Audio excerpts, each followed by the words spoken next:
دینی تعلیم کے لیے، قرآن تعلیم کے لیے، قرآن کریم کے سیکھنے اور سکھانے کے لیے چنا۔ اللہ تعالیٰ نے 22ویں پارے میں استفینا کا لفظ استعمال کیا۔ ثم أورثنا الكتاب الذي اصطفينا من عبادنا، ہم نے یہ کتاب قرآن کریم لوگوں تک پہنچائی جن کو ہم نے اپنے بندوں میں چنا، منتخب کیا۔ استفا کے لفظ پر آپ غور کریں۔ اللہ کے نبی صلی اللہ علیہ وسلم کے ساتھ بھی ہم لگاتے ہیں محمد مصطفیٰ صلی اللہ علیہ وسلم۔ اللہ نے جو لفظ اپنے پیغمبر کے لیے پسند کیا، مصطفیٰ کا لفظ ان کو چنا گیا، وہی لفظ اللہ تعالیٰ نے طلبہ کے لیے، علماء کرام کے لیے، حفاظ کرام کے لیے استعمال کیا ہے۔ استفینا من عبادنا۔ یقیناً یہ ایک سچی بات ہے کہ اس وقت مجھے زمین پر سب سے اچھے آپ ہیں، سب سے اچھے آپ ہیں، کوئی مانے یا نہ مانے، لیکن اگر اس وقت میں زمین پر انسانوں میں، ایمان والوں میں سب سے افضل افراد اور سب سے افضل اشخاص کو دیکھا جائے تو وہ آپ ہیں۔ اور یہ ہماری بات نہیں، آپ کی کسی استاد کی بات نہیں، اللہ کے نبی صلی اللہ علیہ وسلم کا بھی فرمان ہے، خیرکم من تعلم القرآن، جنہوں نے خیرکم کہا، اللہ کے نبی صلی اللہ علیہ وسلم، خیرکم من تعلم القرآن۔ لیکن ہمارے بزرگ تھے بڑے حضرت قاری صدیق صاحب باقی رحمۃ اللہ علیہ کی تربیت میں وہ 20 سال ہے۔ کتنے سال؟ حضرت باندوی کے پاس ہے، صرف حافظ ہے، لیکن جب وہ حدیث اپنے طلبہ کو سناتے ہیں تو اکثر ایک بات کہتے ہیں، اور بڑی اچھی دل کی بات، اللہ حافظوں کے لیے بعض علوم کھول دیتے ہیں۔ اسی لیے علماء فرماتے ہیں کہ علم کا مدار صرف محنت پر نہیں، علم کا مدار صرف کتابوں پر نہیں، علم کا اصل مدار تقویٰ اور خشیت کس پر ہے؟ دیکھتے ہیں جماعت کے بعد ساتھ پبلک کے ساتھ نہیں پڑھے لکھے ہوتے، نہیں 4 مہینے لگا لیا، اس کے بعد اور قربانی دیتے رہتے، بہت ساری باتیں اللہ ان کے اوپر ایسی کھول دیتے ہیں جو ہم نہیں سنتے یا نہیں پڑھا ہوگا، لیکن اللہ ان کے اوپر تقوی کی برکت، جو صاحبان مخلص ہوتے اور اللہ کے لیے لگے ہوتے اور اللہ کے لیے ان کا وقت لگتا ہے، اللہ ان کے اوپر ایسے بہت سے علوم اور اسرار اور رموز کو اللہ کھولتے رہتے ہیں۔ مثالیں تو ایسی دیں گے کہ وہ ماشاءاللہ فوراً بات ذہن میں اتر جائے۔ تمثیل بھی نبوت کا ایک حصہ ہے۔ تمثیل مثال بیان کرنا تو جو نبوت والا کام کرتا ہے اللہ ان کے اوپر نبوت والی مثالیں بھی کھولتے ہیں۔ تمثیل آج ہم ان کی بات کرتے ہیں جو حافظ صاحب، علم کا مدار صرف کس پر ہے؟ محنت پر، کتابوں پر، ساتھ ساتھ تقویٰ اور خشیت پر۔ اللہ کا وعدہ ہے وَاتَّقُوا اللَّهَ وَيُعَلِّمُكُمُ اللَّهُ، اللہ سے ڈرو، اللہ تم کو سکھا دے۔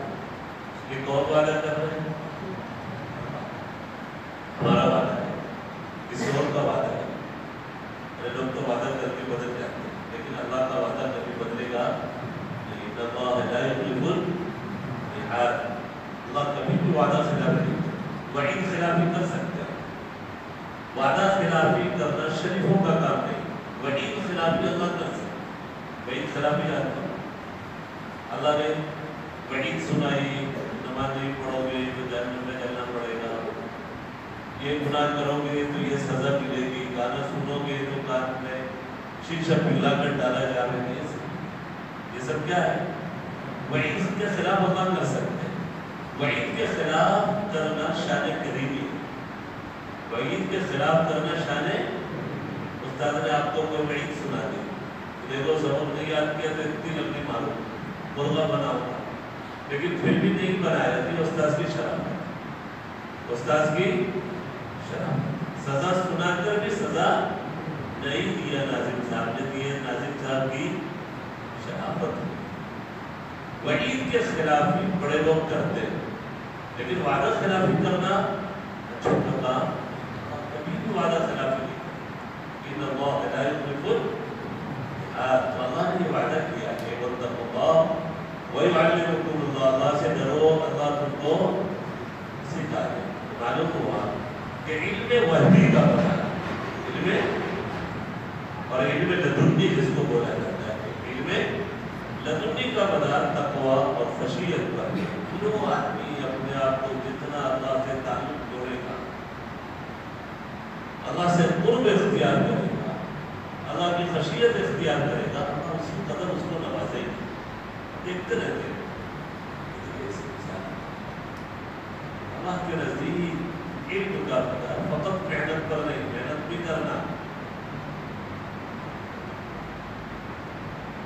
کے ساتھ ساتھ اصل چیز جو ہے تقوی اور خشیت، ورنہ تقوی اور خشیت کے بغیر حاصل کیا ہوا علم بھی ضائع ہو جاتا ہے۔ شرکت کی تھی حضرت امام شافعی رحمۃ اللہ علیہ شکوت الی وکیع یاد کر میں بھول جا رہا، نابیناؤں کو کیوں اتنا یاد رہتا؟ نگاہ والے گناہ نہیں کرتے، اس لیے اللہ کا حافظہ کیا کرتے تھے؟ سنا اپنے استاد سے کہ علامہ انور شاہ کشمیری رحمۃ اللہ علیہ کا جو حافظہ اتنا مضبوط تھا، بہت ساری وجوہات میں سے ایک وجہ یہ بھی تھی کہ انہوں نے کبھی بھی اپنی نگاہ کو غلط استعمال، وہ خود انہوں نے لکھا ہی کہ علامہ انور شاہ کا مجھے یاد نہیں آتا ہے کہ میں نے قصدن کبھی کسی غیر محرم کو نکالا، قصدن یاد ہی نہیں آتا اس کو کہ کبھی میں نے قصدن کسی غیر محرم ہماری نگاہ کو کبھی موبائل پر خراب ہے، کبھی تصویروں کے اوپر نگاہ خراب ہے، اس کو دیکھنا شکوت الی وکیع سورہ حفظ واوصانی۔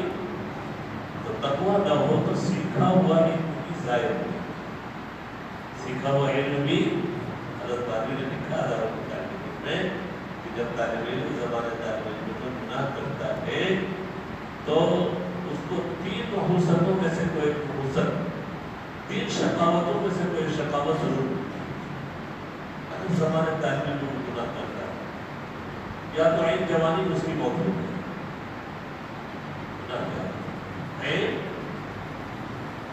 یا کہ اس کا علم کہیں نہیں پہنچا پایا، نہ علم وہ کسی تک پہنچا، اس کے علم کا فیض نہیں چلا، یا یہ کہ کسی بادشاہ یا بڑے کا چاپلوس بندر زندگی گزارے،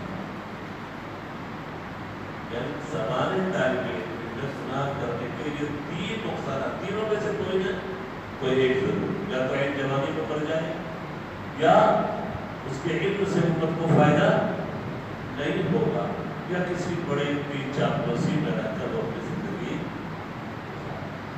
اللہ سب کی حفاظت کرنا، ہمیشہ طالب علم کو گناہوں سے بچنے کے ساتھ ساتھ صلاۃ التوبہ کا اہتمام کریں۔ صلاۃ القرآن کا مقام بہت اونچا ہے، اللہ تبارک و تعالیٰ کو دیا ہے اس کی قدر کریں، تو پر شکر، اور سب سے بڑا شکر یہ ہے کہ اللہ کی نافرمانی، اللہ کے رسول صلی اللہ علیہ وسلم کی کوئی سنت سے نہ چھوٹ گئی۔ کہتے ہیں کہ جو جس قدر سنتوں کا طالب علم کے زمانے میں اہتمام کرے گا، اللہ تبارک و تعالیٰ علوم حدیث کا اتنا ہی وافر حصہ اس کو عطا کرے گا، چونکہ سنت اور حدیث کا بہت جوڑ ہے، قرب ہے دونوں میں، اتصال ہے۔ تو زمانے طالب علم میں جتنا زیادہ سنت کا اہتمام کرے گا، فراغت کے بعد اللہ اس کو اتنا محدث بنا، وہ سب تو بننا چاہ رہے ہیں۔ حافظ کی بات تو پوری نہیں ہوئی، ادھر ادھر چلا گیا۔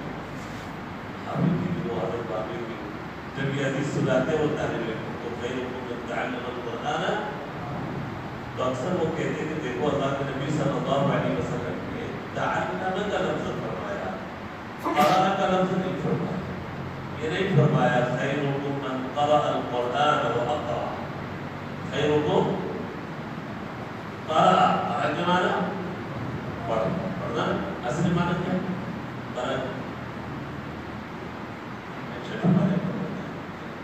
قرأ کے اصلی معنی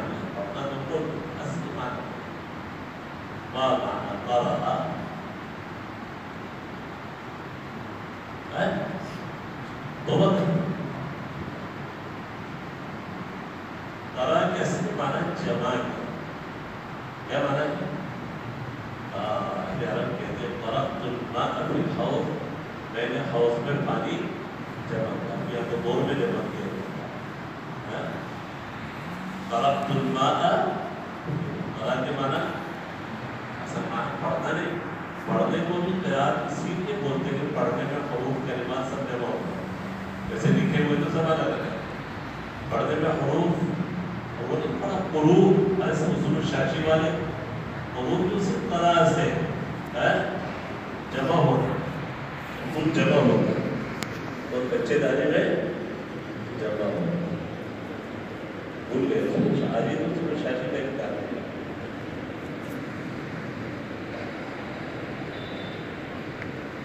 والمطلقات يتربصن بأنفسهن ثلاثة قرار کا اصل معنی کیا ہے؟ فرقت الماء فی الحوض. اللہ کے نبی صلی اللہ علیہ وسلم یہ نہیں فرمایا تم میں سے بہتر ہوئے جو قرآن پڑھے، یا کیا فرمایا سیکھے. اور پڑھنے سیکھنے میں فرق ہے کہ سیکھنا الگ ہے، اس میں عمل شامل کیا ہے. دیکھو ایک ڈاکٹر ہے، ڈاکٹر کی کتاب پڑھتا ڈاکٹر بن جائے گا. کیا بولیں گے؟ اس نے صرف پڑھا ہے. کب بنے گا ڈاکٹر؟ وہ سیکھنا، وہ کیا ہے عملی زندگی میں کام. ایک ڈرائیور ڈرائیوری کی کتاب پڑھ کر ڈرائیور بن جائے گا؟ نہیں بنے گا. پھر تو اس کو تو کیا چلانے کی مشق کرنی پڑے گی. جب جا کے کتاب نہیں بھی پڑھا تو بھی پڑھنا نہیں، بلکہ اصل کیا اللہ کے نبی صلی اللہ علیہ وسلم نے فرمایا جو قرآن کریم سیکھے اور سکھائے، یعنی اپنی عملی زندگی میں اس کو جبھی ہم سب سے افضل پڑھیں. صرف پڑھنے پڑھانے سے افضل یہ کہہ رہا ہے کہ بلکہ جو بھی پڑھ رہے ہیں اس کو اپنی زندگی میں لانا. اللہ تبارک و تعالیٰ سب کو عمل کی توفیق دے. خوشنودی کے لیے پڑھنا، اس لیے حضرت بخاری کی حدیث سنایا اخلص لدینک یکفیک القلیل من العمل. 3 میں اخلاص اختیار کرو، تیرے لیے تھوڑا عمل کافی ہو جائے. عمل کی وجہ سے، نیتوں کی فساد کی وجہ سے بڑا عمل بھی گھٹیا ہو جاتا ہے. تو میں مبارک نہیں کہتا رب عمل جلیل تصغره النیت. عمل بہت اونچا ہے سب کا، نیت اگر خراب ہے تو پھر اللہ کے نبی کی سمجھ کی کوئی قیمت نہیں. عمل چھوٹا، نیت بڑی ہے تو عمل بھی بڑا ہوتا ہے. وعمل صغير تعظمه ہمارے حضرت شیخ مولانا حبیب الرحمن صاحب محدث اعظم کے محدث دارالدیوبند تشریف یاد ہے انہوں نے زیارت کی. محدث اعظم کے حضرت شیخ مولانا حبیب الرحمن صاحب اعظمی، لیکن اس سے پہلے انہیں محدث اعظم اور عالم عرب میں ان کے ڈنکے بن رہے ہیں. اسی کتابیں تھی دارالدیوبند تشریف میں آئے تو طلبہ کو بہت مختصر بات کرتے تھے. طلبہ کو نصیحت کرتے ہوئے ایک عجیب جملہ حضرت نے ارشاد فرمایا کہ دارالعلوم کے قیام کا مقصد تکمیل باطن ہے، تکمیل باطن نہیں. حضرت نے ارشاد فرمایا دارالعلوم کے سبھی مدارس شامل ہیں، مدارس کے قیام کا مقصد تکمیل باطن دل سمجھ ہے. تکمیل باطن نہیں ہے پیٹ کا بڑے نکلے 2 وقت دلے میں چاول عیش کے ساتھ ملتا ہے. یہ ہرگز مقصد یہ ہرگز مقصد نہیں. یا گوشت مانڈا یا مرغوب، ہر ایک کو الگ الگ جو بیان تھا. کسی بھی جامعہ دارالعلوم کے قیام کا مقصد یہ نہیں ہے کہ ہم اپنا پیٹ کریں، بلکہ باطن سمجھ جائے قدر کا. وہ شخص بامراد ہو گیا جس نے اپنے دل کو نفس کو سوار کیا. اللہ ہم سب کے نفوس کو سوار کرے. یہ دعا ضرور یاد کریں، اس کو پڑھا کریں، اپنی دعاؤں میں شامل کریں. اللہم آتی نفسی تقواہا وزکیہا انت خیر من زکاہا. دوسری دعا اللہم ارحمنی بترک المعاصی ولا تشغلنی بمعصیتک. اے اللہ گناہ چھپا کر مجھ پر رحم فرمائیے اور اپنی نافرمانی کرا کر مجھے بدبخت بنائیے. ولا تشغلنی بمعصیتک. اللہ سب کو ہے